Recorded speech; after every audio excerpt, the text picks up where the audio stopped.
Hello, everybody. Good evening. So, very happy to have all of you here. So, uh, understand that you have all learnt about this exciting program which we have for students who have cleared JEE. So, this is a new program which was started by IIT Madras. So, this is a BS degree in data science and applications. So this is a four-year degree which was launched in 2020. The first batch of students joined in the year 2021 January, and it's been a little more than 3 years since we started this program. So this program has a very unique model where we have online teaching components and in-person exams, which make sure that the students are well trained and they are highly qualified for the job market. So this introduces the exciting area of data science, artificial intelligence, and programming and application development. So the various levels of the program start from the fundamental concepts, and we will be talking about various aspects. So I'm Professor Vignesh Muthuvijayan, a coordinator for the program, and we also have Professor Andrew Thangaraj, who just joined us. So he is the other coordinator. I'll hand over the podium to Professor Andrew Thangaraj. He will talk more about the program. Hello and welcome on behalf of IIT Madras and on behalf of the IIT Madras PS program. A very, very warm welcome. Like Vignesh introduced, I'm Andrew. I'm one of the coordinators of the program. It's really happy to have you all here. I think we've all qualified for JEE Advanced. You're really happy at this point. Maybe you're preparing very hard for the advanced exam that's coming up. While you're preparing, I think this is a good time to get introduced to the BS programs from IIT Madras. There are two different programs. One is a data science program. The other is the electronic systems program. But what we're going to say largely applies to both of them. And what we're going to do is to play a few videos which first describe the program in good detail. And we've always seen that quite often people don't know many important aspects of the program. We're going to play small videos. These are all small videos. They'll come one after the other. It'll describe the salient aspects of the program. What is the program? What is foundation level? What is diploma level? What happens in the program? So once that these videos have played, it'll probably take about 15 minutes. And it'll be very informative for you. Please watch this very closely. Most of the questions that you've asked should get answered through these videos itself. And if it's not answered, and if it still feels like some points were not clarified, we'll come back and clarify that at the end of these videos. Okay. So I hope that's clear. That's going to be the plan for today. So let's get started with maybe the first video. So can we go ahead and have the first video, please?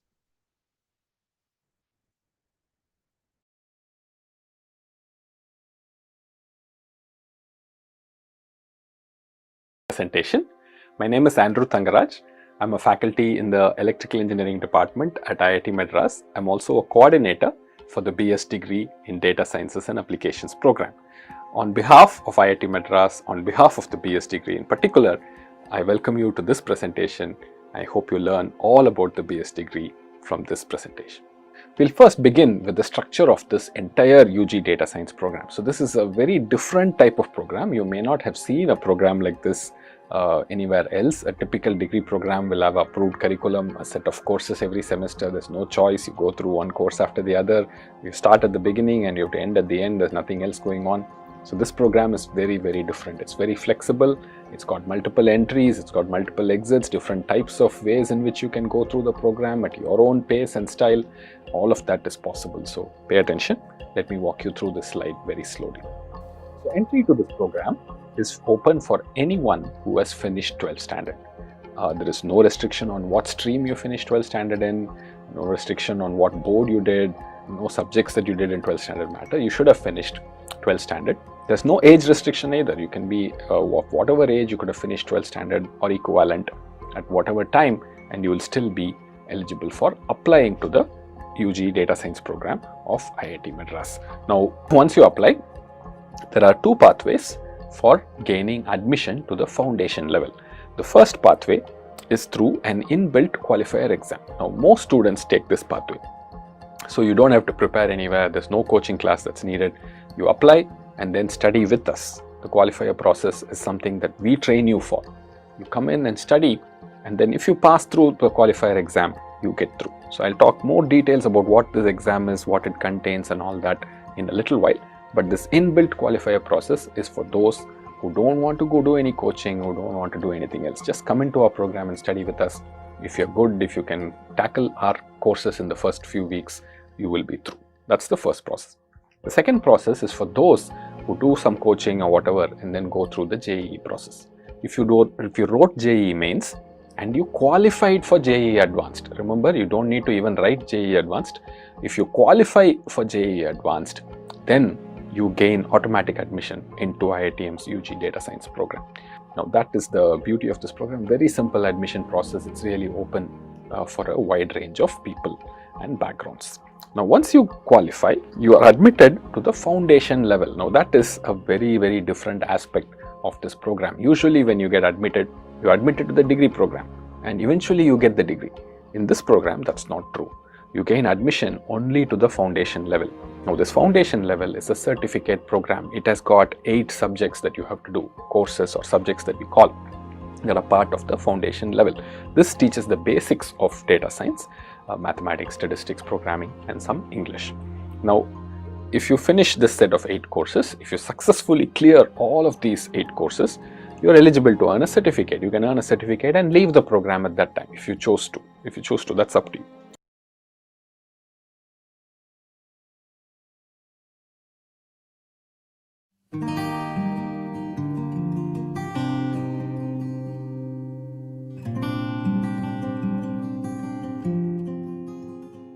However, if you clear the foundation, you are also eligible to move to the diploma level. So notice this big difference. If you don't clear foundation, if you are unable to handle the subjects in foundation, you will have to eventually quit the program. You cannot continue in the program. So that way this program is very different.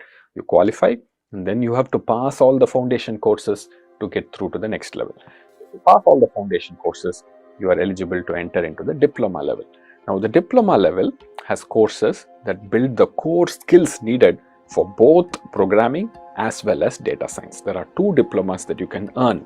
There are 6 subjects in each diploma, total of 12 subjects which are theories, and there are 4 projects that you have to do, 2 each in each of these diplomas. So when you do all that, you can earn the diploma. You can choose to earn either diploma in programming alone, or you can choose to earn a diploma in data science. So programming is basically full stack development. You would actually build an end-to-end full application when you do a diploma in programming. Now data science is more of machine learning, business and all that, business analytics, all of that are put together in data science. I'll talk more in detail about the exact subjects in the ensuing slides, but that is what the diploma level entails. Now there is also another entry point. So the traditional 12th pass entry point after foundation is what I spoke about so far. You can also directly enter into the diploma level. That is possible. There are some criteria for it. You can look it up in our website. If you clear those criteria, then you can directly apply for the diploma level.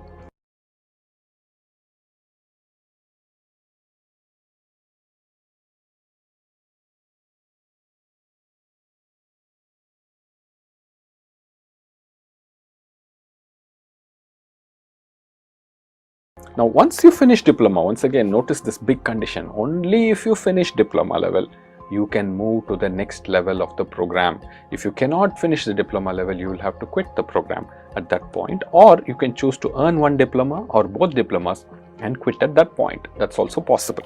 If you desire, after passing the diploma level, you can get into the degree level. Notice only when you clear the diploma level, you are a degree student of this program. Till then, you're only a foundation student or a diploma student. Now, this difference is very, very important. This is not like any other college degree. You don't get into the degree program. You're not admitted to the degree program. You're admitted only to foundation in the beginning. You have to clear foundation to get to diploma.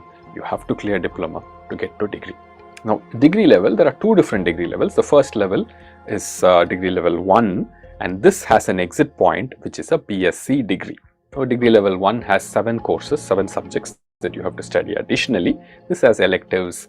After you picked up the skills, you will learn deeper theory about what those skills are and how to abstract it, how to think about it, etc. So all of those courses will come in degree level 1. It gives you more expertise in this area. Then you have degree level 2, which includes a possible apprenticeship where you can go to an industry, work and gain hands-on knowledge as well. And at the end of degree level 2, you can get a BS Data Science and Applications degree. So notice that there are 2 degree levels. There is a BSc Programming and Data Science and a BS Data Science and Applications. The BSc is equivalent to a 3-year degree. The BS is equivalent to a 4-year degree. So this is the overall structure of the program. I hope this structure is clear. So you can see for the BSc and BS, we really advise that you come through entry 1, which is the main entry, and then earn your BSc and BS. If you come through entry 2, it's preferable that you exit with a diploma. Okay, so this is the structure of the program, a little bit more complicated than a typical program, but then it has flexibility, it has multiple entries, multiple exits, all these nice features are part of it.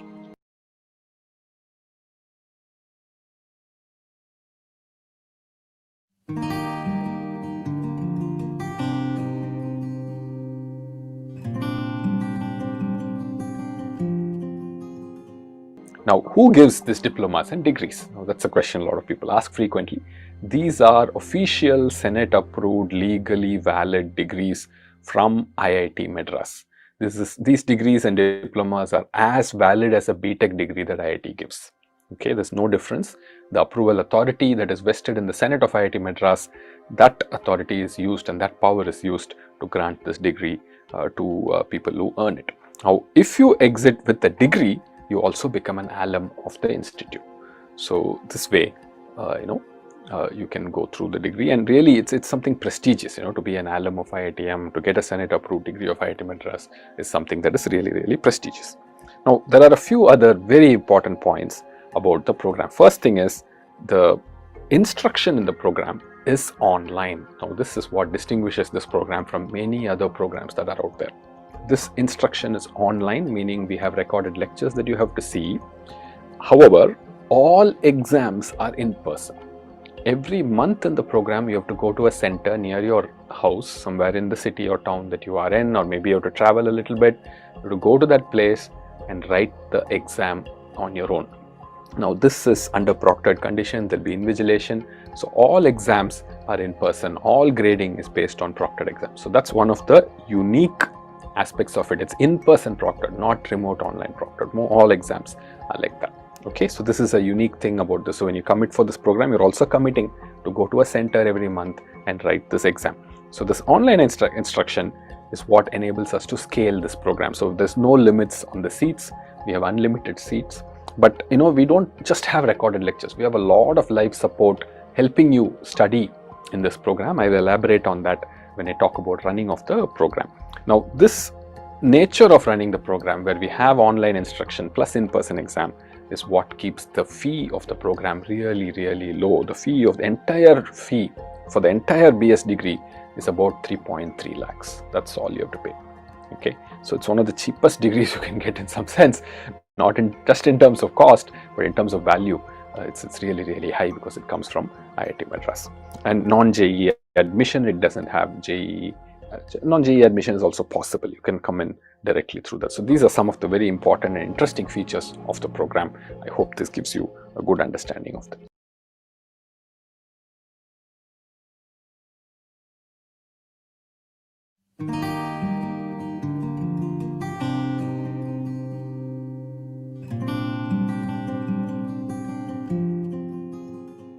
Okay, what are the courses that are there in the foundation level? There are 8 different courses or subjects that are there in the foundation level. There are 2 English courses, English 1, English 2. There are 2 math courses, Math 1, Math 2. There are 2 statistics courses, Stats 1, Stats 2, and 2 programming courses, Computational Thinking and Introduction to Python. Now, this is a very, very crucial phase of the program. This builds the basics. Like I said, we don't expect that you have math or physics or science in the 12th standard, but we build what you need for data science in the foundation period. And it also determines who proceeds to the official, more demanding diploma and degree parts of the program. So this also acts as a funnel. People who cannot cope with this foundational part have to leave the program. Okay, so this is very important. It's been very carefully built The first 4 courses are more or less at this 11th standard CBSE, 12th standard CBSE type level, and they gradually surely move you towards the college level. The Math 2 and Stats 2 are definitely at the college level, and they take you to the next level gradually. Okay, so this is how the foundation level is set up. The computational thinking course is a very open, simple introduction to how to deal with, how to compute with data, how to solve problems using a computer, very nicely done, so that whatever your background is, you can pick up the computing that's necessary, and that is followed up with a very college level Python introduction in the second term. So this gives you a fair idea of what is done in the foundation level.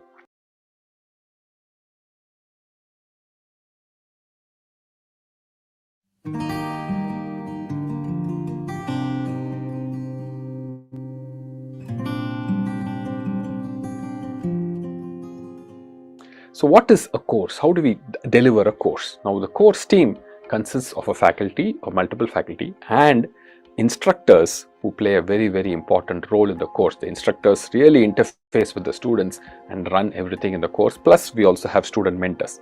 There are 12 weeks that a course runs for, week 1, week 2 till week 12. At the end of week 4, there's an in-person quiz 1 that you have to go write in a center. At the end of week 8, there is an in-person quiz 2 that you have to go write in a center.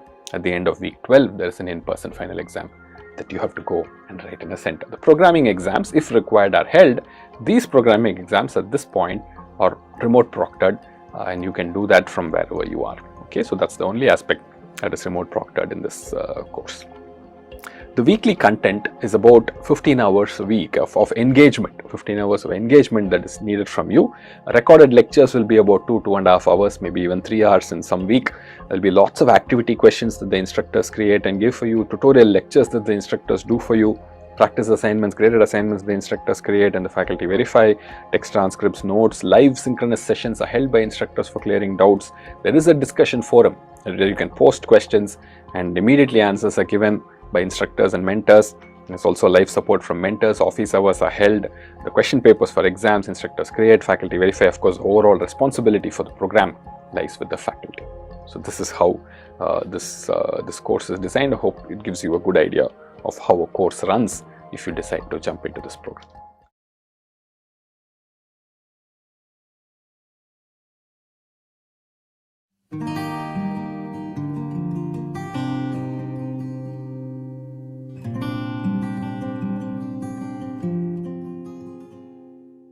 What do you have in the diploma level? Supposing you clear all the diploma level. The diploma level is where you pick up all the skills, like I mentioned, full stack development, programming, data structures, algorithms, database systems, programming concepts. We use Java for that, but programming concepts, like a lot of important concepts that are there in programming. 2 full application development courses. This elaborates the full stack development process entirely. A Linux shell course which you need to do, and then 2 full-fledged projects where you will build and demonstrate an app, back-end, front-end, DB connection, everything. Okay, so these projects are evaluated using Vivas. There's 1 hour Viva that people from some industries help out with along with instructors, and sometimes even faculty join in, and you're questioned for about 1 hour. You'll have to make a change live on the project and show that you really understood how that project is, how that application is running. So that's how we evaluate projects. So really demanding, but at the end you would have really learned how to build an application hands-on. Now the data science side has a mix of business and ML courses. There's business data management, business analytics, and a PDM project. A project itself is there where you have to go to a small business somewhere near your house, convince them, get them to share their data with you, and then work with that data and help them make some decisions on how to grow their business. The ML, in fact, as ML foundations, ML techniques, and ML practice, you really learn all about ML models there, and you also learn about tools in data science, which is some tools and storytelling with data, which is very important as well. There is a project in ML which is organized as a Kaggle contest. Kaggle, as you know, is a very famous portal for lots of data sets, and contests are held. So for the MLP project, we have a Kaggle contest as well, and you have to go and participate in that contest, build a model, and get some good score. Now both the BDM project and MLP project once again are evaluated through Vivas, hour-long, very rigorous evaluation. So as you can see, the diploma really teaches you skills and makes it hands-on for you.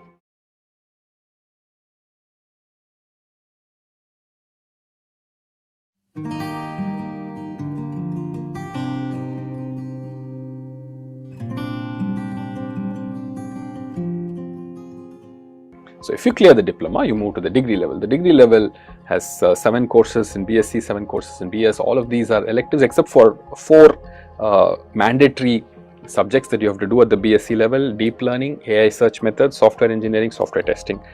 I believe these 4 are mandatory.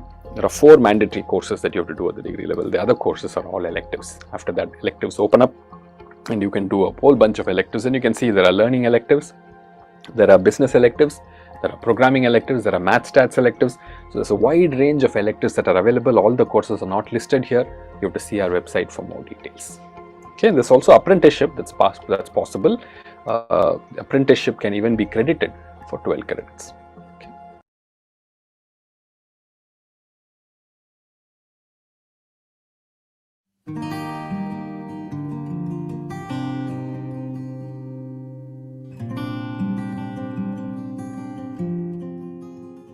Okay, let me close with a few numbers and some data points. After all, this is a data science program, so I should present some data to you. We've been running this program from January 21. It's been more than 3 years now. We run 3 terms a year, and you have the flexibility to pick what courses you take in each of those terms. The orientation sessions will give you more details on that. So far in this program, 1.4 lakh plus people have applied, right out of 12 passes or whatever. They've applied into the program into one of the 2 entries. More than 38,000, nearly 39,000 have qualified, okay, passed through the qualifier stage. Some 32,000 started, and out of that, nearly 23,000 are active today in the program. You can see the CGPA distribution. It is not that everybody is doing this very, very well. They all have 10 out of 10 CGPA. That's not true. There's a big spread of the CGPA distribution.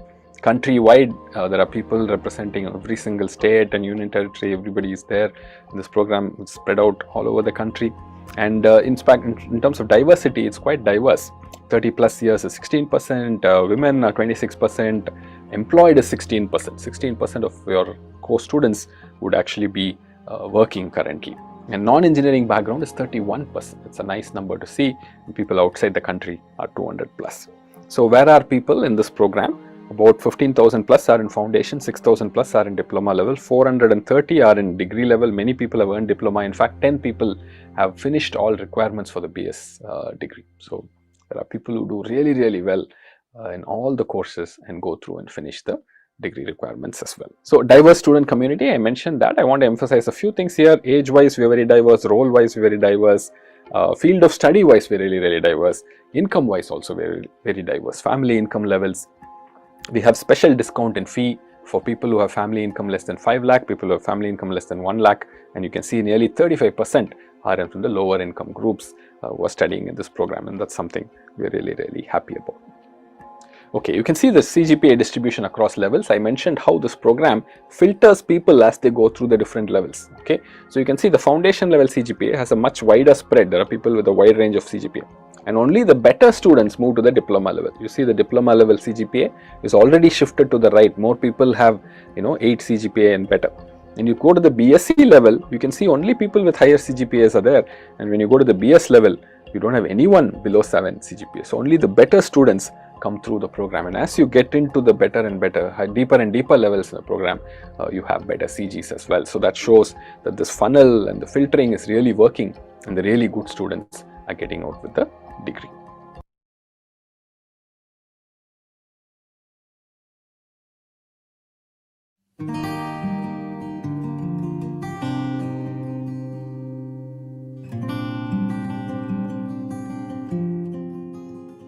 Okay, we don't compromise on student life. Student life is something that we take really, really seriously. This is after all a UG program. So we divide students into houses, and within that into groups. So groups are supposed to be geographically co-located as well. There are lots of student clubs which organize events and competitions around the year. Most of them are online, some of them are in person as well. And the biggest in-person event that we do for all these students is Paradox. So here are pictures from Paradox 2022. There was a huge version in 2023 as well. More than 3,000 students landed up here. There is a mix of sports events, cultural events, technical events, big photo sessions with our director and all the students there in the activity center. So it's a fantastic celebration. In the end of May, we bring everybody here. It's a non-campus program, but still there is a campus in-person event. So that's what's the Paradox here, and it's called, the event is called Paradox. So student life is fun as well.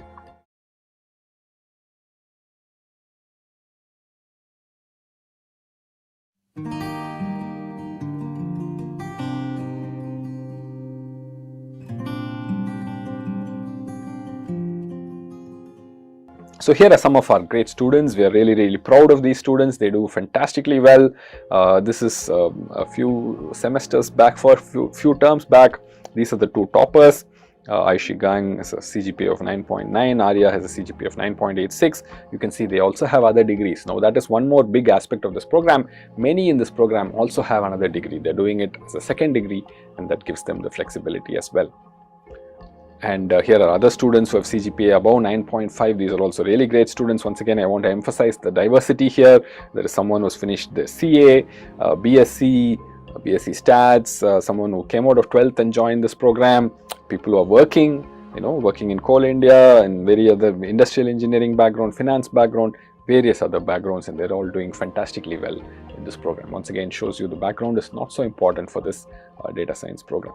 Here is a wider spectrum of our learners. You saw the toppers, you saw people from other disciplines doing very well, people who are otherwise unable to attend a physical college, Prashant and Haifa, fantastic examples of people who are doing really well in spite of struggling. And then all walks of life, doctors, IVS, IPS officers, chief business officers, and even senior citizens who are 81 years old who are in the program and having a great time with it. So a wide ranging student community, and you would join a very thriving, very lively, important community of this program. Okay, so we won an award recently. We won an award of QS Reimagine Silver Award for the best online program. Okay, so that was an exhaustive wrap-up of all the important parts of the BS degree program in IIT Madras. I hope you agree with me that it's a unique program and an exciting program, and I welcome you wholeheartedly to be a part of it. Thank you. Okay, so it's a lot of videos that we're playing. Couple of aspects that were not highlighted very clearly. One is on the program fee. I want to mention briefly about program fee. What you pay is only for the courses that you register for. Okay. Every course in the foundation level for higher income category students is 4,000 rupees per course. And you pay only for the course that you register for. You don't need to pay the entire fee ahead of time. You only pay for what you register for. Even after foundation, when you finish foundation, when you go to the diploma level, again, you pay only for the courses that you register for. You don't pay for anything else. Okay. Now, there is a steep discount for people who are from lower income categories. If your family income is between 1 lakh and 5 lakh, you get 50% off from the fee. If your family income is below 1 lakh annual family income, then you get 75% off from the fee. So you really pay significantly lesser if you're from a weaker section, economically weaker section. So you also need to be EWS if you're general category, or OBC and CL if you're other category. Only then you qualify for these rebates. So really heavily discounted cost, and you pay as you go, right? You don't have to pay any lump sum amount in the beginning. You pay as you go in the program. I hope that is clear. That's one aspect I wanted to cover about the fee. The other thing I wanted to mention is there are a lot of other programs which have been launched by other IITs in sort of in the same area. I want to talk about why I think at least our program is has several unique features about it, selling points about it. Firstly, I want to begin with the content. The content in our program is really superlative. It will blow you away. You have to see the content to believe it. It was created by some of the top people in the country. And the content is really good. And it's really, welcomes people in, slowly escalates them to the next level. The content is fantastic. That's number one. The next thing I would say is the curriculum is very carefully designed. It's got a good mix of programming, of ML, and of business. So all the three aspects you learn during your foundation and diploma, and you can specialize in this. And all of these are very useful for jobs. Next one is rigorous evaluation. Look out for this. Okay, so if you're going to go into a program which doesn't have any in-person exams, the program is a bit suspect, isn't it? So you will have all sorts of people doing well, even though they didn't study well, right? So you have to be aware of that. Our program has rigorous in-person evaluation. That is a big selling point. We have 4 hands-on projects that you have to do and pick up skill, right?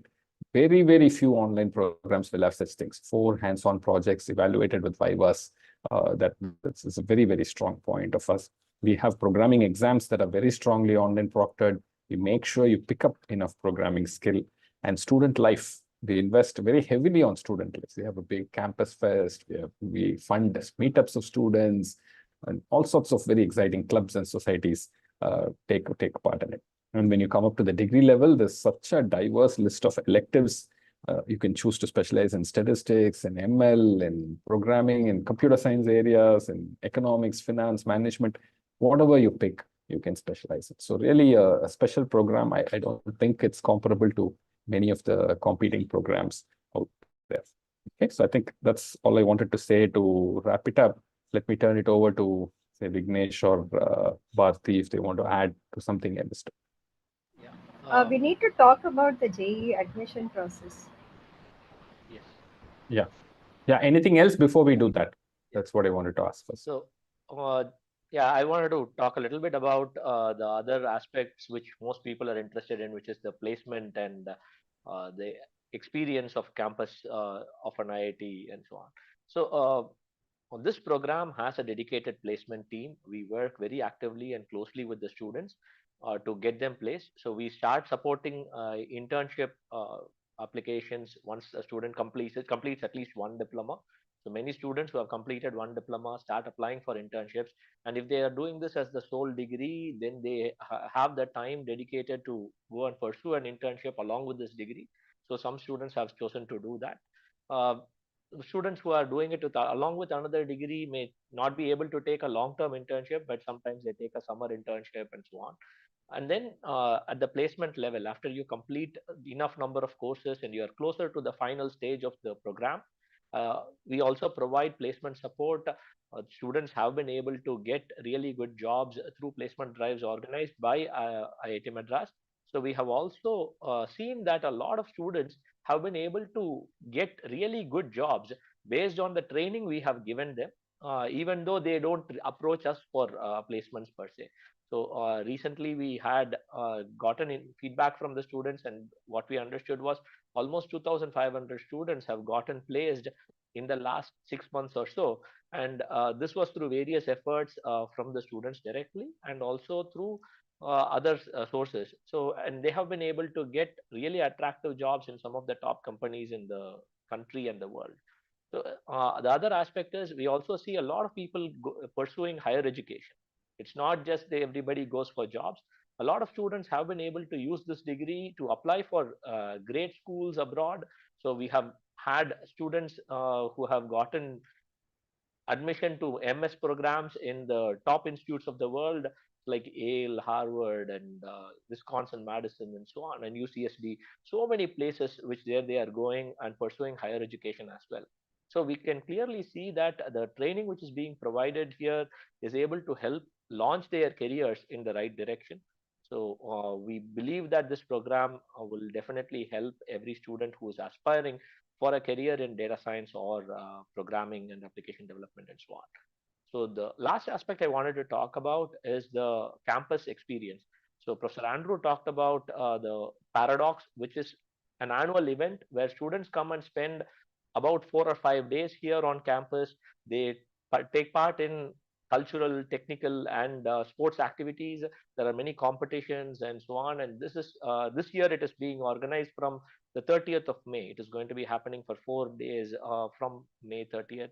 A lot of students who are in the program show up. So we usually have about 3,000 to 4,000 students coming here on campus, staying in the hostel. We provide hostel accommodation during that time. So they stay here in the hostel and enjoy the campus experience. This gives them a real good experience and exposure to what IIT Madras campus is.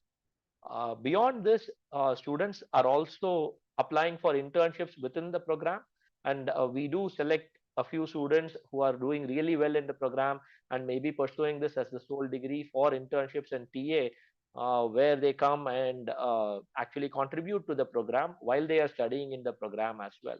So those students get to stay on campus for a semester while they are pursuing this internship.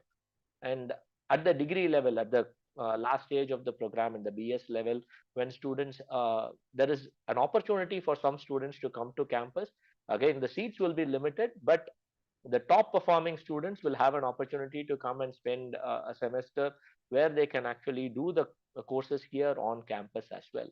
So again, the number of seats will be limited, but the opportunity does exist. So this way, the program is truly a hybrid program. It's not just an online program, which is something which you should understand. So the in-person evaluation, the opportunity to experience the campus through immersion programs or through actual campus courses or internships really make this program stand out. So we do believe that you will be able to get the best experience out of an IIT degree through this program.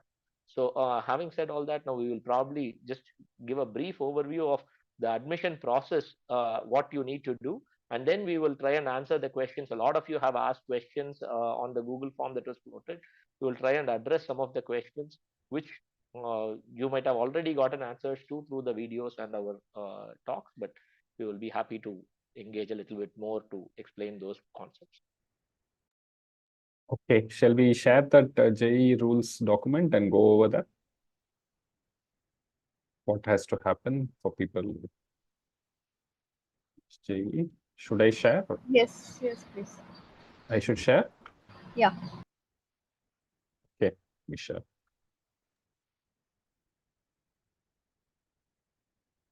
Okay, I hope people can see this. You see the screen? Yeah, we can. And this has been circulated to them through email too. So all of them would ideally have access to this. Okay, so this is the process. Okay. So this applies for those who are coming in through the JEE route. You don't have to go through the qualifier. You're already admitted to the foundation level of the program, and you can start the program. Okay. Both years are okay. You could have qualified for JEE Advanced 2023 or qualified for 2024. Either of these are okay. So what should you do? Supposing you've qualified, you decide to apply, what should you do? You have to visit the website, click on the apply now and fill the application form. I think the website should be known to most people. It's study.iitm.ac.in/ds. Okay. So, and there in the form, there will be an option to say that you are coming through JEE. Okay. So you have to pick that option carefully. There'll be one question which says, did you write JEE and did you qualify for JEE Advanced? You should say yes there. And then you have to upload proof for having qualified. So the JEE NTA or somebody should have sent you some document which says that you've qualified for JEE Advanced. So that's core document you have to upload. So this is important. And then you have to pay the admission fee of 3,000. Okay, so this is a fee that you have to pay for processing your application. And what we'll do now is we'll verify your proof. Okay, after that, we'll verify your proof.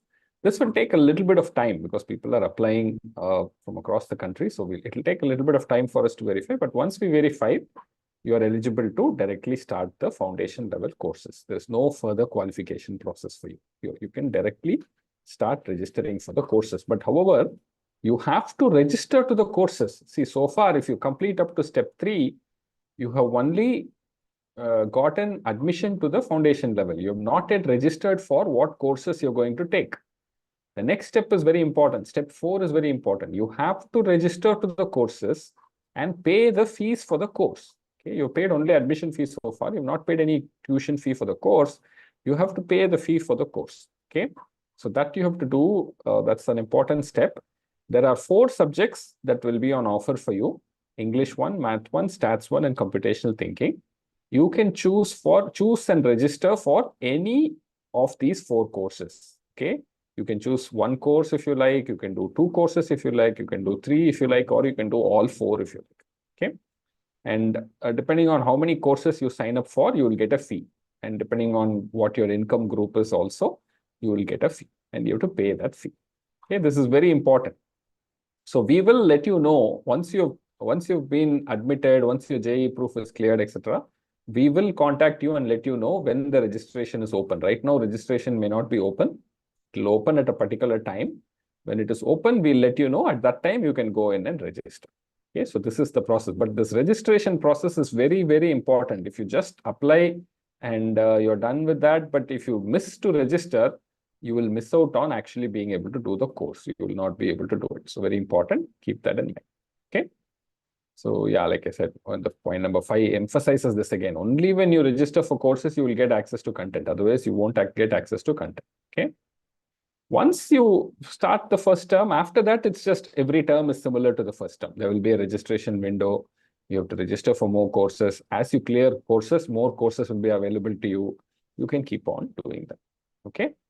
And as the last point is, this need not be the only course or program that you're registered for. You can also be in another physical college program and do this on the side. Both or that is also possible. Okay. So I hope this process is clear to you. You have to do admission and then course registration. Okay. And watch out for emails from us on this registration process and the admission process. Okay.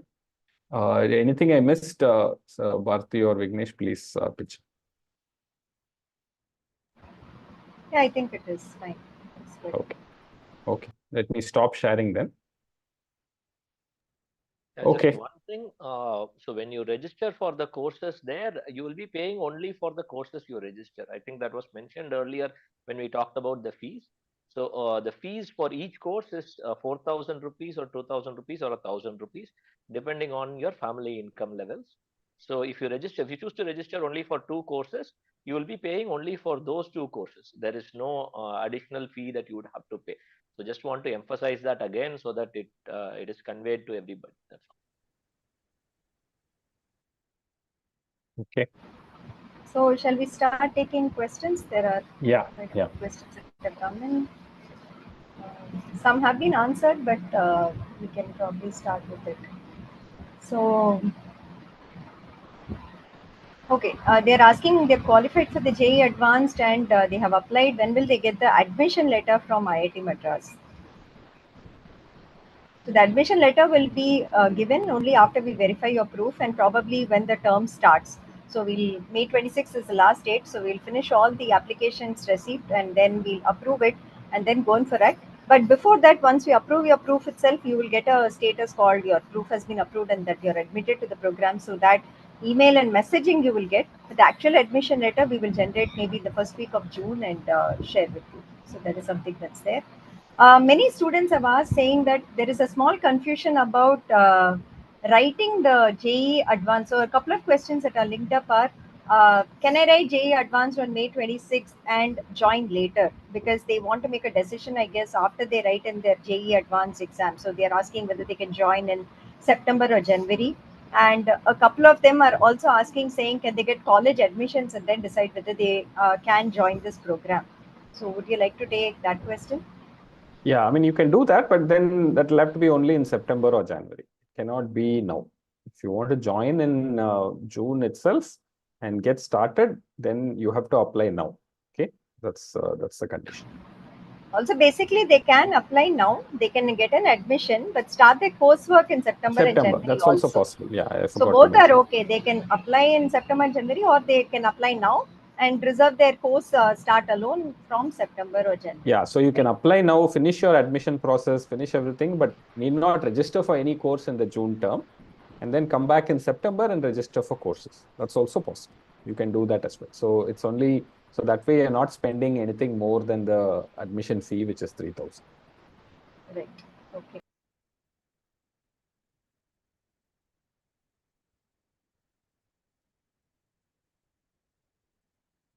Yeah, many questions are centered around, okay, if they choose an NIT or an IIT itself, they get an admission. What would be the advantage of doing this program with that? Can they cope with that program? Do we have students like that doing programs maybe in the NITs, the other institutes? So there are questions on how many courses they should take, how they should move about in the program is what they want to know. Will they be able to cope? Seems to be a huge question amongst them, that can they do 2 programs simultaneously?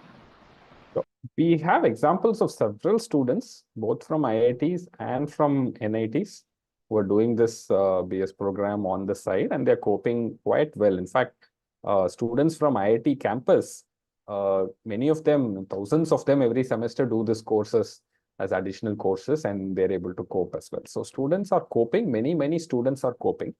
But my answer to all that would be, that need not stop you from trying at all. right? Your circumstances might be unique. You may be in a different situation, but you can try that. This program allows you that kind of flexibility. You don't have to pay a big fee and take a hit, right? You can try it. And if you cannot cope, you can keep reducing the number of courses. For instance, I'm seeing that most students are able to easily do 2 courses per semester along with their other regular load. 2 courses they're able to easily manage. They have to, of course, spend more time, give up a little bit of their weekend, etc. But they're able to cope with 2 courses. If you see that 2 courses are becoming too much for you in one particular term, you can reduce it to 1, or you can even skip a term in this program. So this program is very flexible. So I would suggest that you give it a try and try adjusting the number of courses till you get to a comfort zone.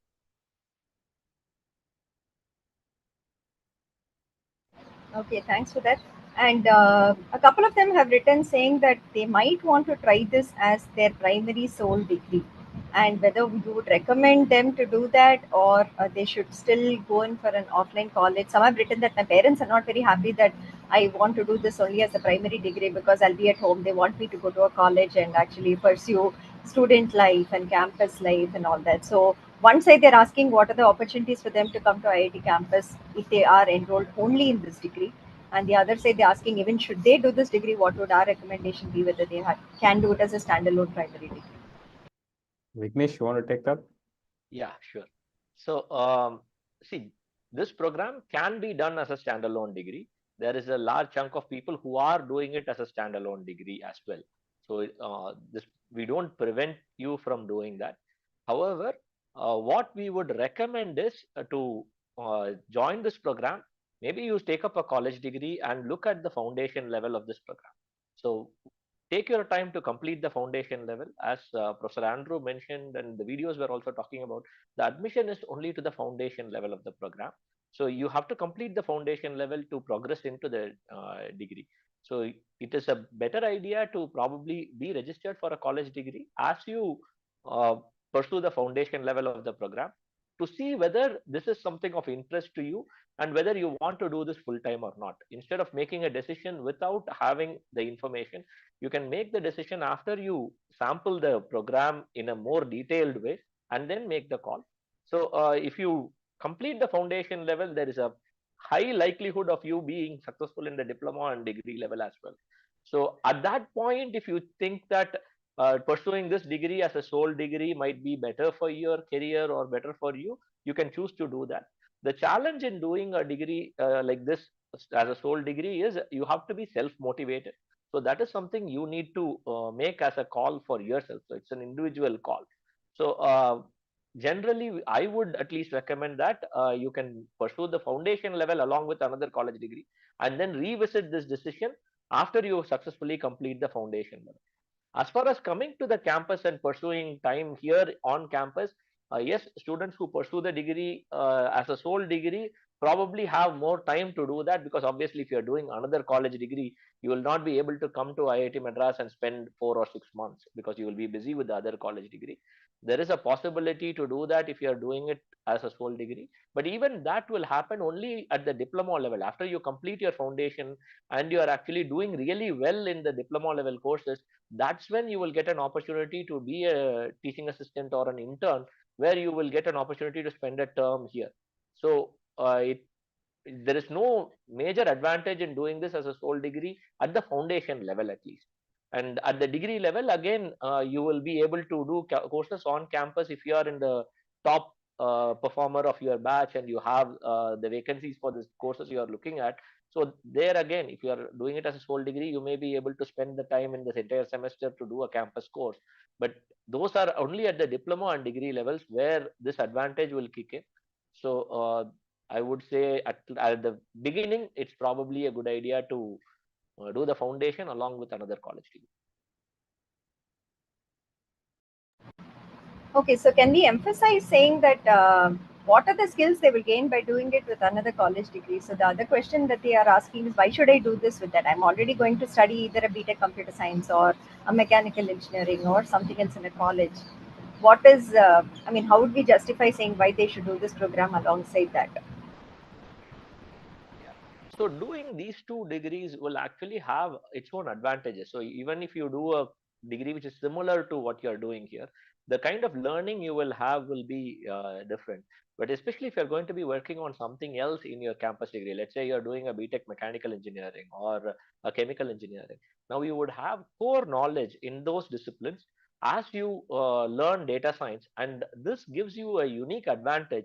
And in this day and age, every domain will use data science and artificial intelligence, and the companies are looking for people who have good core knowledge and also strong programming and data science skills.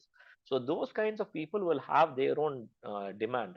So it is a good idea to pursue something which will complement this degree as well. So that way you can gain knowledge in two domains which can be used together. There are many such students who have been quite successful. Recently, there was a student who came and met us. He actually pursued his BTech in metallurgy from IIT Madras, and he also has completed the BSc level of this program in data science and applications. And he is going to be pursuing a master's degree in computer science based on the learnings he has gotten from this program. There was another student who has an experience in mechanical engineering, and she got a job related to data science in the domain based on the learning she had from this program. So these are some anecdotes I'm talking about, but there is a lot more evidence which shows that doing a core discipline along with data science has its own advantages, especially from a market industry perspective. Okay, thank you for that answer. So the other question that they're asking is that uh, I think they're getting a little confused with the maybe the admission to the IITs, which also has a cutoff in the standard 12, I guess, because a couple of them have written saying my 12th standard mark is less than 60% and less than 65%. Am I eligible to start this degree, or do you have any criteria on my 12th standard marks to start it? I'm not sure. Do we? Yeah, I think successfully completing class 12 is what Yeah. is Yeah, required. we don't have a cutoff We on do the not 12th have any standard marks. other criteria. I think the So regular IITs have it, right? Yeah, the yeah. So IIT almost for all. admission to through JEE Advanced for the ranking and JOSA, there are some criteria, but this program does not have any percentage requirement when it comes to your 12th standard. You need to have successfully completed your class 12. That is what is required, or an equivalent. So even if you have a diploma or something, that's also fine. So class 12 or equivalent is eligible to join the program. So the only thing is, if you have already, as you have already qualified to appear for JEE Advanced, you can directly start the program by confirming your admission and paying the admission fee and registering for courses. Okay, one interesting question. A student is saying I'm possibly going to opt for a BTech in computer science, whichever institute I get. So should I do the BS in data science, or should I try for another domain, which is the BS in electronic systems? Should I align my online degree with this, or should I, get another domain? Is a question a student has. So these two areas are very, very different. I mean, we are offering a BS degree in both, but they're really chalk and cheese. They're not similar at all. Okay, data science is like mostly programming, computer oriented. You learn a lot of different things like ML models and all that. It's sort of statistics, probability, programming, right? Now, electronic systems is hands-on hardware. You should enjoy connecting up circuits, getting them to work, debugging them, seeing things actually done in hardware. Okay, so these two interests, in my opinion, are very different. So if you think you have an interest and acumen for it, you should go for electronic systems also. It's an exciting area. It's a very, very strongly upcoming area in the country. A lot of investment is flowing into it. The country desperately needs more people who understand electronic systems. So it's a very exciting area. But the skills are very different. The mathematics is much more intense in the electronic systems area. It's a very different program when compared to data science. So I would urge you to look into the curriculum more closely, look into your own interests more closely, see if you enjoy, hacking into electronic products. Have you enjoyed those kind of things? Think about all that, and if that is good, then you can think about electronics. Okay, thank you for that answer. So there are questions where I think on the website what we have put, some information is not very clear to them.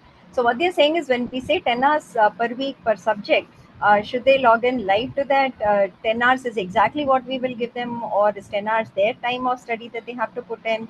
After 10 hours, what happens? They're kind of not very clear on what do we mean by 10 hours per week per course. So there are questions coming about that. It's just 10 hours of your time, any time in the week. It's not like, you have to come in when we announce. It's not live and synchronous. This education is not live and synchronous. Our main content is distributed as recorded lectures, okay, which you can watch anytime. That's the main content from the faculty. Once you watch, you have learned enough to be able to attempt the questions. There are assignments that are there every week, activity questions, practice assignments, graded assignments. They'll go slightly more and more difficult. Quite often, students see the lectures and they are not yet ready to attempt the graded assignment. That happens. So what do you do then? You have to watch the live lectures that the instructors come in and clarify doubts and they show how to solve problems. Now, that need not be watched live also. Those lectures are also recorded and the recordings are put up. So a lot of people watch the recordings of those live sessions and then understand how to do problems also. So you have to learn both from the lectures and how to solve problems. Both you have to learn, you have to spend time on both. And that time altogether is what we are saying is 10 hours over the week. So a lot of students, what they do is, now particularly students who are in college, this is what they do. The content gets released on a Thursday or a Friday, Thursday, I think. So they would devote up to Friday for their college activity. And then Saturday and Sunday, they devote for the BS program. Let's say you have registered for 2 courses. Each course will have about 2 hours of content, 2 to 2.5 hours of content. So you watch the 2.5 hours of content very quickly on Saturday, Sunday, and then watch the live session recording videos if necessary, and then solve the practice assignment, graded assignment. So usually what these students do is somehow they make friends in the program also. There are a lot of WhatsApp groups and the social media wise, they connect with other students who are in the program and they together study.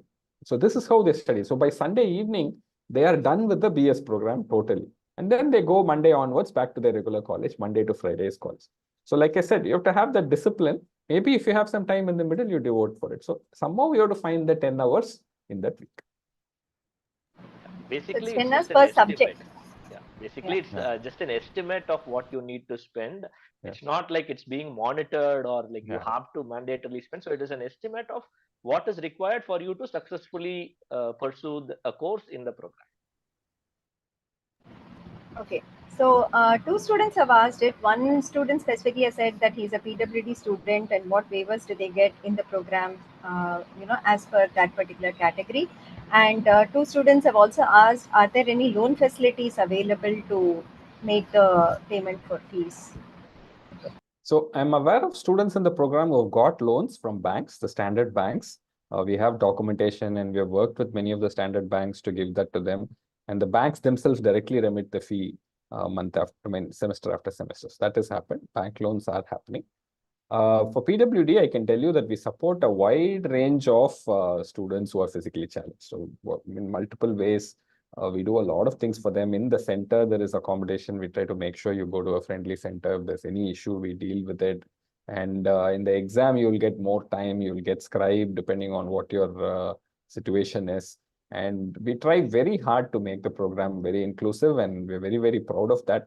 In fact, there are some students who we know personally. Prashant is a great example, for instance, who can never ever go to a physical college, but they're in the program and we support them very, very, very strongly. So, we will work with you and make sure that you can do well in our program. Yeah. One other thing is there is also the fee waiver is directly applicable irrespective of your family income levels. So students who have a 40% disability will be given a fee waiver of 50% irrespective of the family income. And if the family income is less than 1 lakh, obviously you will get the 75% fee waiver. But if your family income is even greater than 5 lakhs, so whatever the income is, there is a 50% fee waiver for students who have some disabilities. Okay, sure, thanks. The common question that we always answer, so is this degree valid for one? Does the degree certificate have the word called online or distance education or something written on it? That is a question. Second one, is this degree going to be recognized for exams such as UPSC and other government exams? Can they apply to PSUs using this? And fourth, have Ivy colleges recognize this degree and have students gotten admission? So something related on the degree and certificate. So this program is sort of a hybrid program. That's the best way to describe it. It's not an on-campus program, a regular program like others. It's definitely not a distance program also. It's somewhere in between. And our Senate, after looking at it very closely, made the considered decision that they will not mention the word online in the certificate. So online is not mentioned in the certificate as of now. So it just goes as just a degree. Okay, so we will just say BS in data science. Now, this is a valid legal degree, as valid as any other degree that you can see out there. There's no problem with validity. So anyone who accepts a 4-year BS degree should accept this degree. They should not be saying no. And we have taken up this case with many institutes and many people in the past, and we talked to them about the program. So if there is any issue in recognition and all that, we will get into it and we'll help you out. There's no problem with that. Okay, but having said that, I should also say that a BS, 4-year BS is a new thing in the country. Now the UGC has officially said that all UG degrees have to be 4 years. And so because of that, many people are moving to recognizing 4-year BS degrees. So I think it's just a matter of time. I'm not unduly worried about recognition ability for this degree. Yeah, at the end of the day, it's a degree from IIT Madras and it's quite highly valued. Yeah, I hope you are able to see the screen I'm sharing. So yes, Vignesh. yeah, so that also that shows a sample of what the certificate looks like. So this is the degree you will get. It says Bachelor of Science, Data Science and Applications, and so on. So that is, as you can see, there is no word of online or anything mentioned here. The certificate format is exactly the same as what you would see for a BTech degree from IIT Madras. So this is just for you to. This is available on our website. You can go and look it up there as well. Okay, this is a question maybe many of them have, but I'm seeing it for the first time in fact now. So there's a student who has asked, will I be eligible to write JEE Advanced and apply for JOSA counseling process? Because the eligibility criteria for Advanced mentions no previous admissions to IITs. Okay. So this used to be a confusion. So this has been clarified. So right now there is no taking an admission to a program like BS program does not exclude you from appearing for JEE again or applying for JOSA. So I think the JEE brochure for this year, JEE advanced brochure for this year should have an updated information. So if you the rule applies only if you take admission for a program through JOSA, then you would not be able to apply again for JEE. But this program does not come under the JOSA, which is the joint seat allocation process. So it does not come under that. So this is a separate process. So for that reason, taking admission into the BS program does not preclude you from taking admission into the BTech of an IIT this year or the next year. So there is no connection to that. You will not be stopped. You can actually pursue a BTech this year or even appear for JEE Advanced next year and take admission for a BTech program next year. So in fact, if you are going to choose to stay back for a year and prepare for JEE, it is all the more advisable to do this program so that you would actually complete a year of the program while you are preparing for your exams. So there is no problem with that. Okay, thanks for that. And maybe we want to talk a bit about the CSR support that we have, because there's a question from a female candidate who says she belongs to the OBC with less than 5 lakh per annum income category, and she's asking whether there'll be any support for the fees. So we've already said less than 5 lakh per annum income. If it's between 1 to 5, there will be a 50% waiver. But you might want to talk about the support that we also get otherwise. Meaning, I think, okay, yeah. So see, the 50% fee waiver and 75% fee waiver anyway apply. On top of that, we've been able to successfully support all students who are less than 1 lakh. So right now, all students who are less than 1 lakh category in the diploma level are pretty much studying for free because we have CSR scholarship. CSR is corporate social responsibility. So these are companies that come forward and support students from poorer income groups to do college degrees. So we are supporting all students in the diploma level with less than 1 lakh. And all female students with less than 5 lakh are also being supported. And we do have funds for that. That's looking pretty good right now. So I would say if you are in the lower income category, I'm not sure about foundation. Maybe Bharti has more clearer idea about foundation.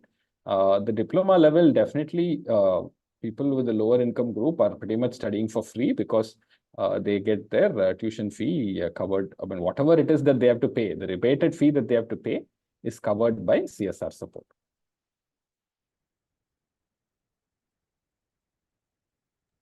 Yeah, so we have a lot of support at the foundation level too. Many of the donors also support foundation level courses. So many of the students are getting it. So typically we wait to see at least students complete 4 courses, and we look at their academic progress, their CGPA at that point. And if they have been doing well and they do definitely require this financial support, we extend it to them. So in fact, I think most of the girls less than the 1 lakh per annum income have gotten support for both the foundation and diploma.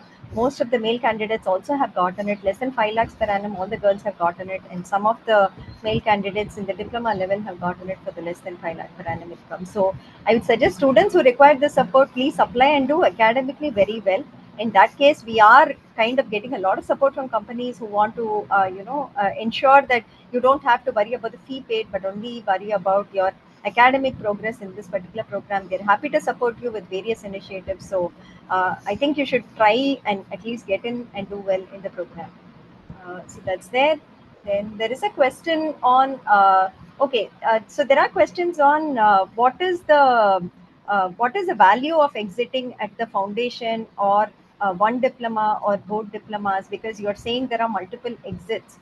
And somewhere, I don't know, a couple of them seem to be confused that foundation and diploma levels are different from the BS program. So they were saying, how is it different from the BS program?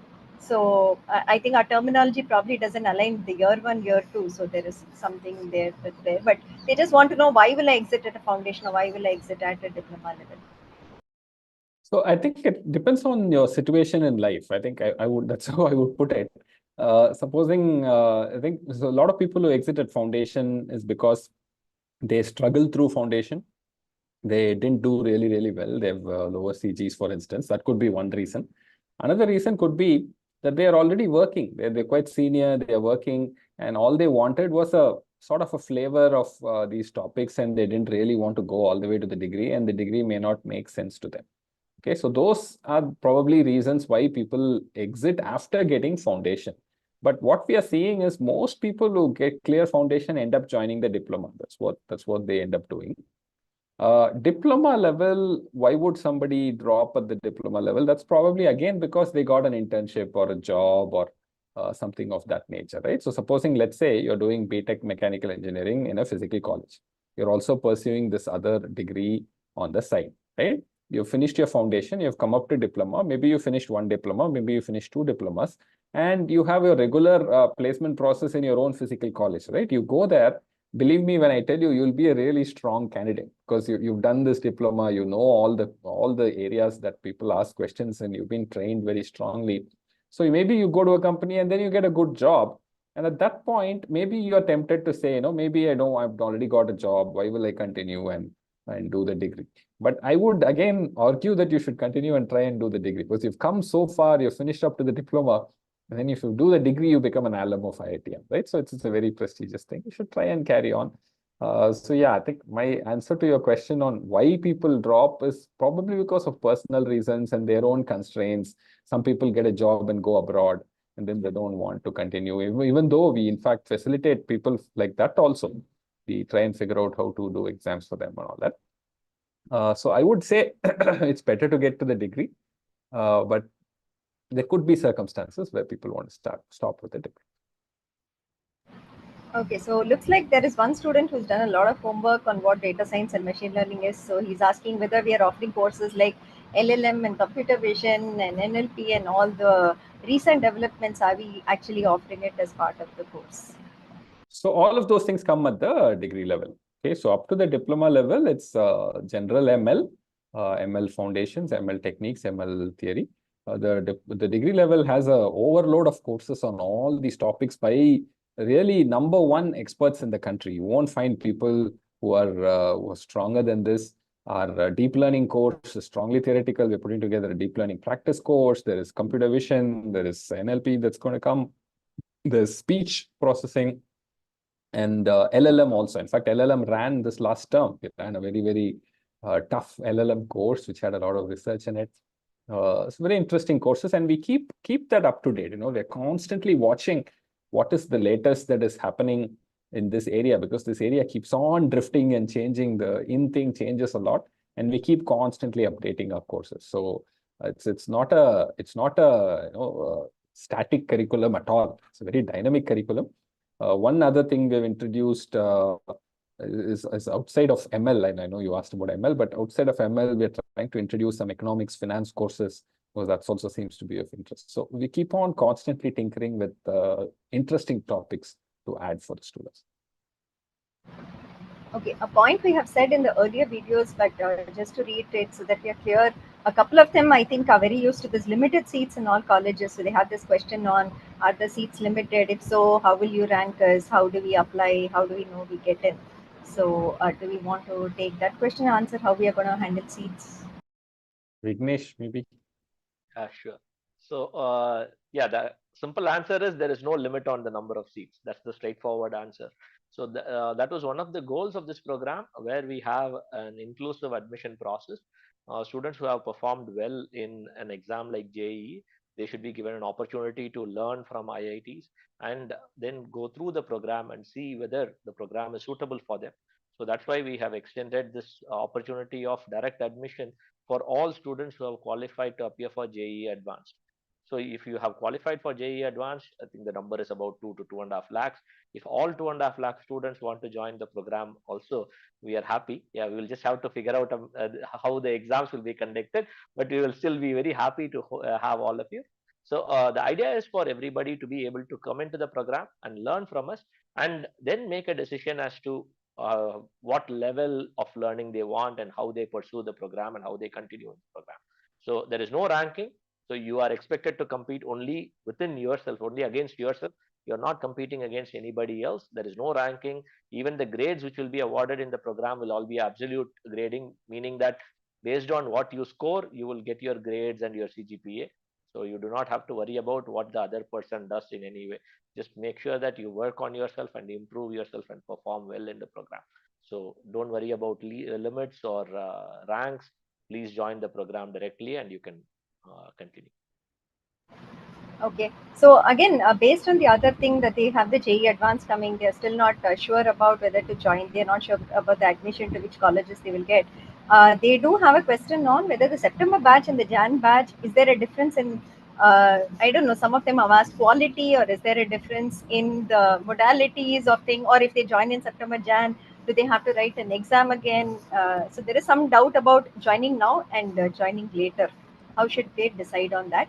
One more question in this connection is, somebody has asked, I'm not sure on how to decide between the data science and electronic systems. Can I be here for 2 weeks and then go and try that out after that? So maybe that also you want to answer.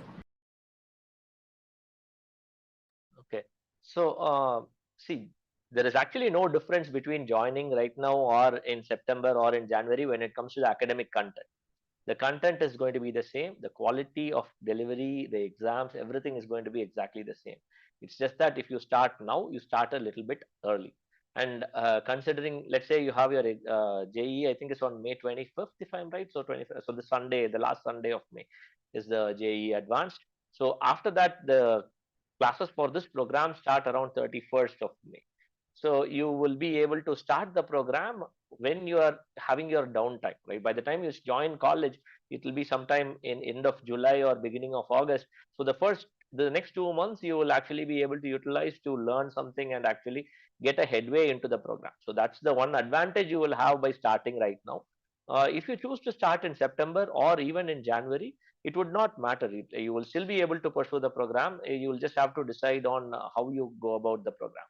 And as Bharti was already mentioning, you can apply now and get your admission confirmed, and then you can choose to join the program, register for courses in September or January. So the admission which is given to you is valid for a year. So you can join within any one of the 3 terms which come up. Right? So if you are getting an admission letter now, you will be able to join either in the May term or in the September term or in the January term. So the same courses will be offered, except that obviously there will be different set of live sessions, different set of questions and different quizzes and so on, but there will not be any difference in the academic quality as such. And as far as choosing between electronic systems and data science, again, Andrew already mentioned it's about your interest, but don't try to juggle these two programs. That will not work, because the exams for these two programs will fall on the same day, and you will not be able to take both programs simultaneously. That might not be possible. So you can make a decision as to which is your flavor and what you would like to do, but it is not advisable to do these two programs together, unless you are going to take like one term for this program and another term for that program, and that will cause a lot of confusion for you, and it will be very difficult to do that. So please choose one of these programs and then continue with that. Okay, thanks for that. Okay, there are these some questions. Of course, there is this question that they have, which are again related to exams. So I think we have said it earlier, but might be good to clarify that where will the exams be conducted? Where are the centers for the exams going to be? So I think they're all used to giving the JEE mains, JEE advanced. They go to centers and write. So similar centers is what we'll be using across the country. The list is provided on the website for you in which all cities we conduct exams, more than about 160, 170 cities. And we are expanding every time a group of students comes in and says, we want exams in this city, can you conduct? We are also exploring those and increasing the number of cities where we are conducting exams. So exams will be in person at centers in the select cities that we have, but select means it's about 170, 180 cities across the country that we are doing it. Outside India also you can do exams for this particular program. But one of the concerns they all have is, what if my college exams clash with this exams? What if I can't give a quiz? What if I can't give an interim exam? What if I fail in a quiz? Which is not something which we have as failed in a quiz, but they have asked that also, saying that that's there. And another question that has come in is, I think there are posts which say it takes about 5 to 6 years to complete this program. What is your take on it, is what they have asked us. So would you like to take those two questions on clash of offline exams, offline college exams with our exams? How do we avoid it and what are the options for it? And the second question is about 5 to 6 years to complete our program. Yeah, got that. So see, first thing is all our exams are on Sundays. Okay. And very, very few college exams happen on Sunday itself. But maybe the Monday or something will be an exam. So there can be some partial clash. And that is something that you have to handle as part of doing two programs at the same time. You have to handle it. There's nothing we can do about it. Having said that, I'll also say our grading structure is such that out of the two quizzes, it's more or less okay if you attend one quiz. The grading structure sort of adjusts a little bit so that it's okay if you miss the quiz. On the other hand, the final exam, you have to attend it, right? Otherwise you don't get a grade. So the only thing you can do is, if you miss the final exam alone, let's say in a particular term, it's enough if you appear for the finals alone in the next term. Okay, so it will be one term delay, but it's enough if you appear for the final exam alone. You don't have to repeat the whole course in the next term. So many students have done this. Now, in terms of time, what we are seeing is about most students are finishing, good students, or even most students are finishing foundation in a year. In 1 year is seems to be a good time for finishing foundation. And the diploma is where people struggle a little bit more. It takes a little bit more effort. It's more intense courses. People are taking longer, particularly with the projects. There are 4 projects, and you have to do all 4.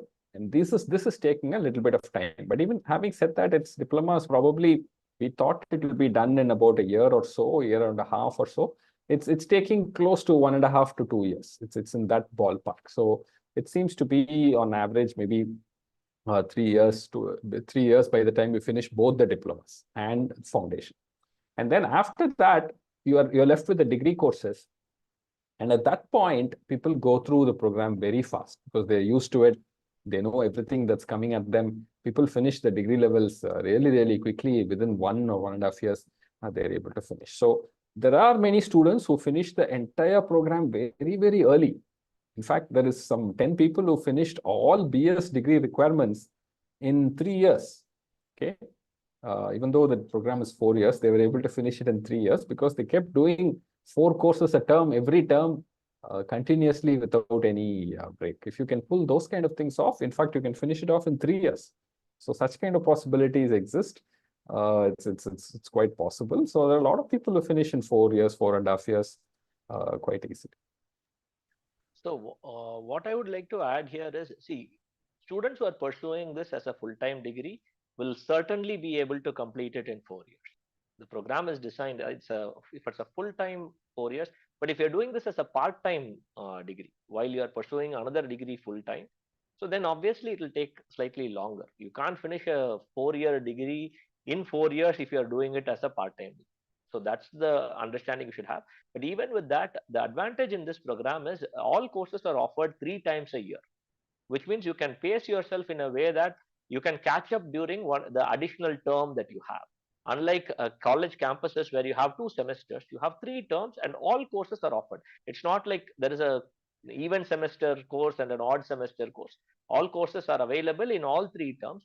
So you can pace yourself in a way. We give you paths as to how you can do it and how you can pace yourself by taking 2 or 3 courses each term, and you can complete the entire degree within the 4-year period.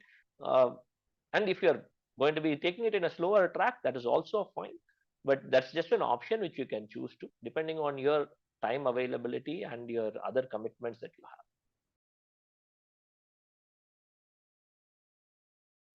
Thanks for answering that. This we have said in passing, but there is a student who maybe is looking for admissions abroad. They are asking, can I pursue this degree while studying at a foreign university for my UG? I'm planning to go abroad for UG. And how will my in-person proctored examinations take place there? We don't have, I don't know if we have many UG students abroad who are also doing this program in parallel. I'm not sure. You will have to first check with the college you get admission to. Maybe Bharti knows some examples. Is it there? We are not sure about whether they are UG or PG, but yeah, in general, students there are doing our programs. Some are doing. Yeah.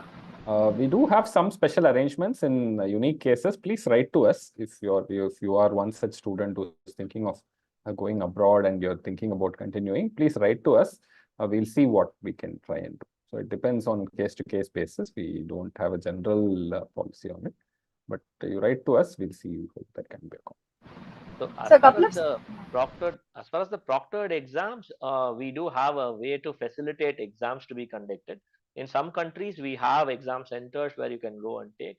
But in some countries which are like too large and the number of students are spread out, we have other mechanisms to conduct exams, so that we will be able to make arrangements on a case-by-case basis.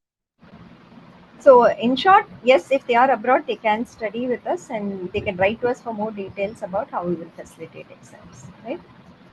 Okay. So a couple of students have come to the JEE meets also yesterday and today, and even now I see questions. So looks like NIOS is going to release its standard 12 results only in mid of June. And these students have qualified to JEE Advanced and they want to ask us. So they're asking, can they start coursework by May 30th? But they will not get their 12 standard results by then. Okay. So see, the rules as such say that you should have completed class 12, but a provisional admission might be possible. We'll have to look at the exact rules as to what would be permitted. But in case you have any ambiguity or doubts, you can get the admission right now and start the program in September, ensuring that there is no complication. But yeah, a provisional admission where we verify the class 12 could be possible, but it's probably better to start in September.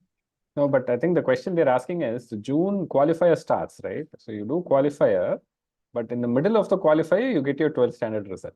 So will we consider that for the June admission and registration at the end of qualifier is the question.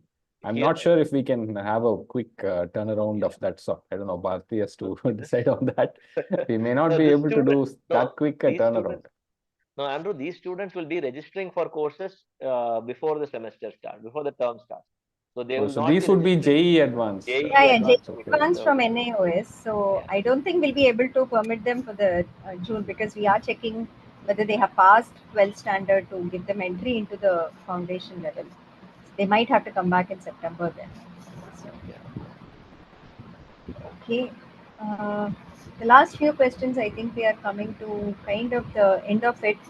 So there are some JEE papers where there is no maths, is it? There are at least two students have said that they have not taken maths, but they've passed JEE and qualified to advanced without maths.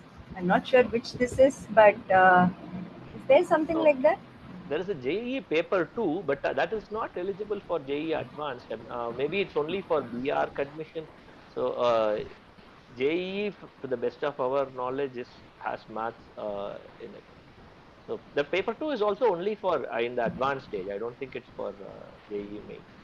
So Okay, so they have depending asked upon saying I'm not taking maths as part of JEE advanced. Can I join this course? Is what they have asked. no JEE as part of JEE advanced, they might not be appearing for the math paper. They may be appearing for paper Okay, two of JEE advanced. The okay. eligibility to appear for JEE advanced is based on their JEE mains performance, where they would have appeared for maths and maths, physics, chemistry. So as long as they are eligible to appear for JEE advanced, that should be fine. Okay, so they're eligible to appear for JEE Advanced and they've done their maths and English in Standard 10 is all we look out for. Yes, That's all correct. we require for the data science Yeah, program. what So that should papers be they okay. appear for in JEE advanced, whether it's paper two or paper one, that's not something we look for.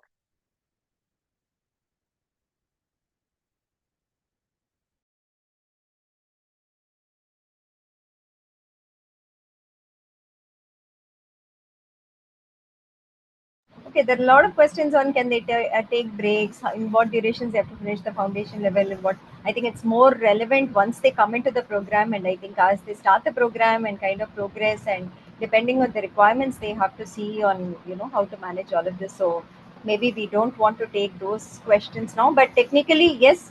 Students can take a break. I think it was there in the videos, and Sandro was also mentioning that you can take a terms break. We would advise you to keep continuing with at least one course every term so that you don't break the flow of studying in the program and kind of losing track or forgetting what you've done in the previous term. So we always recommend that at least do one course and keep up with the program rather than take breaks. But if you really have to, yes, you can take breaks, but there are milestones when you enter the program. So when you come into the foundation, there are say 4 courses you have to complete in 4 terms, 6 courses in 6 terms. We still want to ensure, because this is an program that is administered online, it's very easy to slip, and kind of, especially if you're doing a campus program, you might not kind of devote time to this in a regulated fashion if you're not disciplined. So we've seen students slip off the schedule and kind of keep postponing studying in this program, and then they come to 3 years limit where they are not able to complete it. So now from May 2024, we do have milestones for the foundation level that you have to complete 4 courses in 4 terms, 6 courses in 6 terms, and all. So there is a bit of regulation, but it gives enough flexibility for you to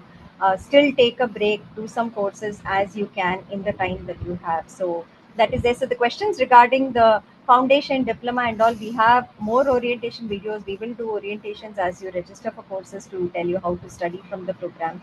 So I think those we will not be addressing today. And in general, I want to say for qualified students, there is some confusion on that the band at the top and the sign in and apply actually says qualifiers, and why we are applying here if we are kind of going through the JEE. It's the same form. In the form, you have a field saying, are you qualified to JEE Advanced? And when you say yes, you give the proof.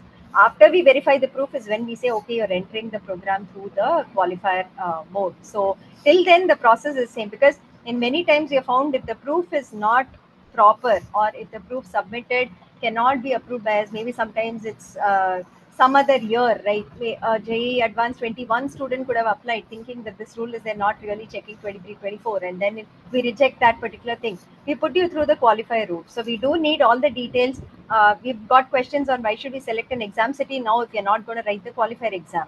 But on the qualifier exam date, if you register to courses, you will get the quiz one, right? Whether you register or not, we're just asking you for city information ahead for our planning purpose. So given a city, you can always change it once you know your college. There are enough provisions and enough allowances for that given from our side that you can change it. So go through the qualifier 8-page form that we have. The first 3 pages are basic data. Then there's a payment that you have to do. Then submit all the proofs that is there.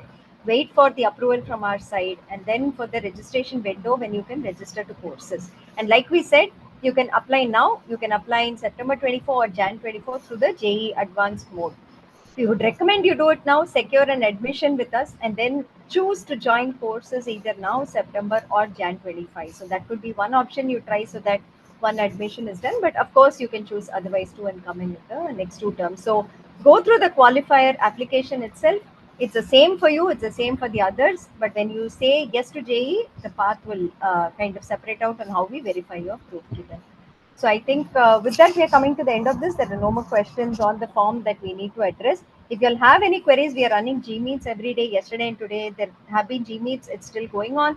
You can join tomorrow, day after also. From tomorrow, we'll be splitting the G meets for the DS program, the data science program and the electronic systems program. So you can ask your respective questions and doubts with respect to the programs in the 2 Google Meets that we are going to conduct. Tomorrow evening, 5 p.m., the coordinators of the BS in Electronic Systems will be coming online, and they will be interacting with you to also talk about that program, and any other questions you might have will be answered by them. So please do attend that to get more information about the BS in Electronic Systems program too. If you have any further queries, if you're not able to attend G meets, write to us on the email ID we have given, support-qualifier@study.iitm.ac.in. It's in the mailer that we have sent you, and we will do that. We have 2 videos to play. We thought, professors, that we will play. One is about a general feedback that we have collated, because there are so many doubts on how are the students doing, what are they saying about the program. We thought we will end this session with maybe those 2 videos. Though they are on YouTube, they may not have seen it. So maybe we'll end with that. But before that, any closing remarks from you both before we go on to playing the videos? Yeah, it's been great talking to everybody here. I hope your question got answered. I look forward to all of you applying and enjoying this wonderful program that we've created for you. Same from my side. All the best. Congratulations on clearing JEE, being eligible for JEE Advanced. The cool thing is you already have admission into an IIT program, and please do secure your admission and start the program with us as soon as possible. All the best. Thank you both. Mahesh, can we have the other 2? My name is Vivek Sivaram-Krishnan, currently a full-time student of this program, and I am from Chennai, Tamil Nadu. So my name is Aniket Kalra. I am working professional in Bangalore. I was basically from Jaipur, Rajasthan. My name is Sherry. I am from Pune. I have a BA in philosophy from Christ University, Bangalore, and now I'm doing my BS in data science. Aniruddha from Mangalore, Karnataka, and now I'm a full-time student in this program, and I have zero regrets about it. My name is Shanta Prasad Kamath. I have done my bachelor's in statistics in Pune from Pune University. My name is Shubham Gattani. I live in Ahmedabad, Gujarat. I am an ex-student of IIT Delhi. I am an undergraduate degree from IIT Madras in Metallurgical and Material Sciences. My name is Aradhana Anand. I am a Harikatha artist. What was very good about during the foundation stage, and then it kind of continued all through, it had the convenience of an online program and the rigor of an offline program. I think that's one of the best things you've kind of offered as part of this program. It's not an easy task, because we also do courses on Coursera and other portals and other online degrees, but that rigor of having a graded assignment every week, going to a center to write a proctored exam, or even writing programming exams which are monitored, proctored, I think, and ensuring that it's all very seamless through a portal. I think it's hard to do, and that's something that I really found very good about this program. I got admission at 4 universities: Arizona State University, Indiana University Bloomington, UT Dallas, University of Texas Dallas, University of Massachusetts Amherst. I have gotten admissions from University of California, San Diego, and U Chicago. This degree was the most important part of all my SOP, resume, and my application form. It was the only thing, I guess, that fetched this admission, I guess. The way it goes stepwise from computational thinking to Python, and then simultaneously we read the statistics and math of it, and then go to that bridge where we actually look at the raw algorithms, those MLT, wherein we program everything using NumPy. That gives us a deep understanding of what's going on. So when we step onto libraries, so we have not jumped anywhere. So we have gone methodically. It's like a smooth surface that we are traveling. I'm a housewife now. I was working for 7+ years. I quit for my family reasons. Like ideal situation, it gave me a great opportunity to work my brain greatly. Came actually a normal mental peace now. Made me confident enough that I can study at this age also. I was on a job hunt, so right now I got placed in as a business analyst in a firm. So I would be taking up the job probably by next month. The Ironman comprises of 3.8 kilometer swim, then a 180 kilometer cycle ride, full marathon, so like 42.2 kilometers run. I always liked maths and stat, a data science program, so I really liked it. And this program was online program, so that was like works perfectly for me.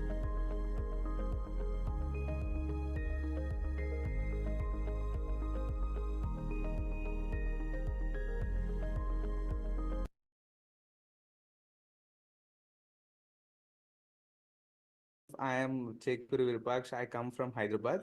I have an undergraduate degree from IIT Madras in Metallurgical and Material Sciences.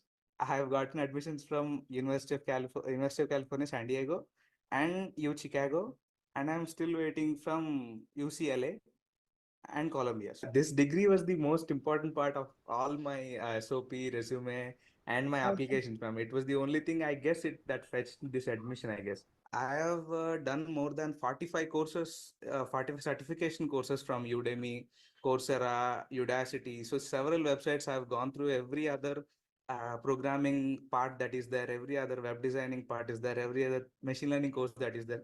I tried everything, but nothing was sort of a foundation to me. Nothing was giving me that confidence, something that I have gained through IIT Madras BS program. Surprises, and I never felt any disappointment given the program's a difficulty of implementation, given the program's robustness. I think that's massive success for you guys.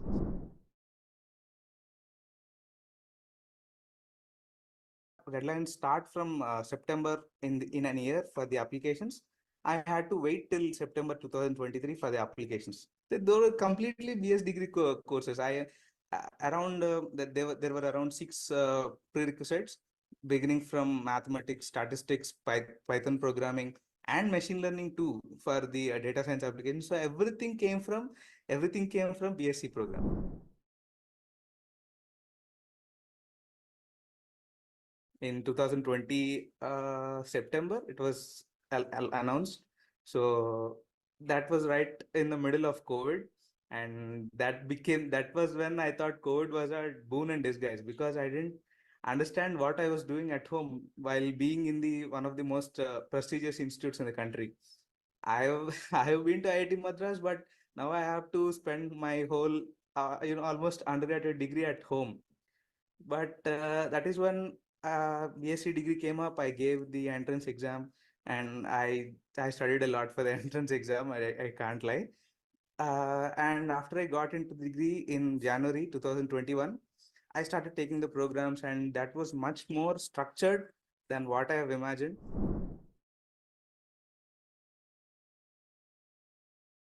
I was taking almost 4 courses at a time and every semester.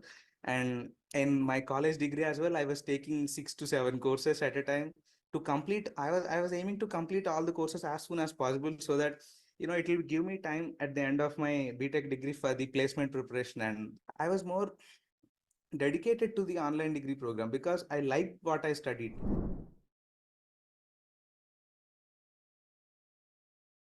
I took a research intern at IIT Madras under Professor Ramanathan in engineering design department. So I worked as a deep learning associate in a project called stroke identification in Mridangam music. So I worked on that, and the only knowledge I had for working that came from the machine learning and deep learning courses that I have took in the online degree. Other than that, I didn't know anything. I learned the deep learning. I learned decision trees first time. I learned the random drawer forest first time, and I've implemented that and still we got 93% accuracy, and I was pretty happy that I could do this only because of BS degree.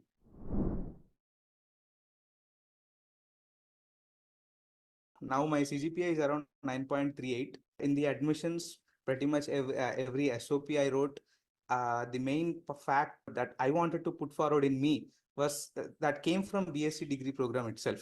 That is the certificate I needed. I don't need any other certification courses to back me up. This itself has every strength to back me up.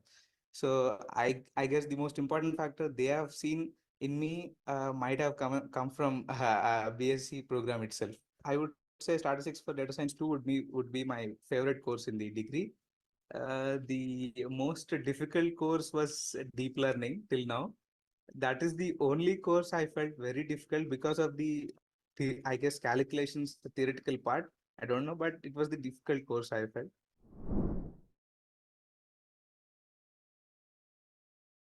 I would say all the skills you require to get a real sense of what a computer programmer does or what a machine learning developer does are clearly sorted out and given to you directly program. I mean, that's sort of a clear package of all the requirements you need to learn.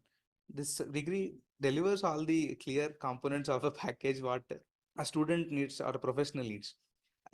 Before joining the degree as well, because the program structure was strong, I took the decision of joining the program because it would be no use if I just directly opted any other BS program that I found online. This is the only program that sort of met the requirements I wanted of the to becoming a technical professional in the sense to become a software professional. So I don't think there is even a need to doubt this program.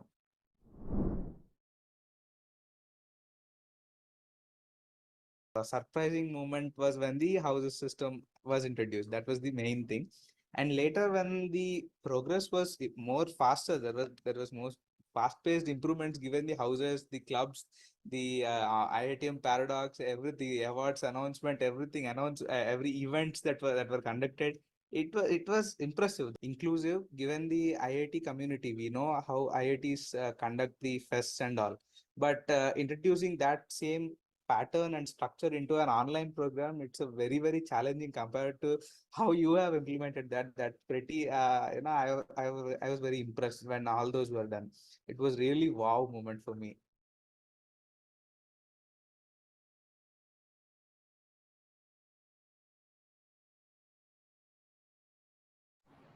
Thanks, Mahesh. I think we can stop the live streaming now.